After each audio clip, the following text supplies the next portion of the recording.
In a strategic move to energize its grassroots level, the Bharatiya Janata Party held a unique community outreach event, Tiffin Pe Charcha, in Raisunguda locality of Salipur. On Friday, the initiative brought together local leaders and party workers in an informal setting.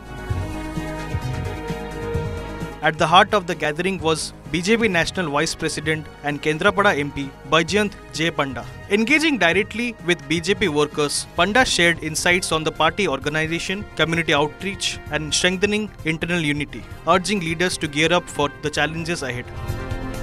Also present were key figures from the Cuttack BJP, including District President Ram Narayan Mohanty and local leader Arindam Roy, who reaffirmed the party's commitment to closer community engagement and grassroots mobilization.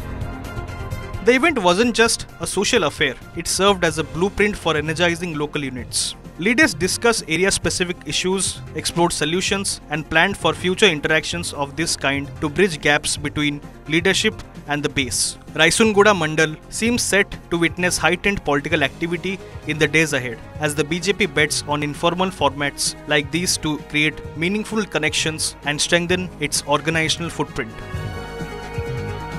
आज आम प्रिय सांसद आम रायसुंगड़ा मंडल को आसी एवं आज tiffin पे चर्चा गोटे इनफॉर्मल बैठक होता जो थी कि आमर मंडलर जो कमिटी आउ ए मंडलर जिते प्रमुख लोक अच्छा से सब उपस्थित थिले एवं आम अंचल विषय एमपी आज आलोचना करथिले एवं कौन सुविधा असुविधा अच्छी सेटा भी जानिया को चेष्टा करथिले एवं से किसी प्रतिश्रुति देखिंट एवं आगामी दिन में भी ये आहरी बैठक करेंगे बोली से कथा निहाती भाव में सांगठनिक क्षेत्र में भी समस्त को आहरी उत्साह देकी कहुई समस्त बहुत उत्साहित अच्छा आगामी दिन में रायसुंगड़ा मंडल एवं टांगी सालेपुर निर्वाचन मंडली में भारतीय जनता पार्टी सांगठनिक कार्यक्रम जोरदार हम और संगठन आउ मजबूत हम।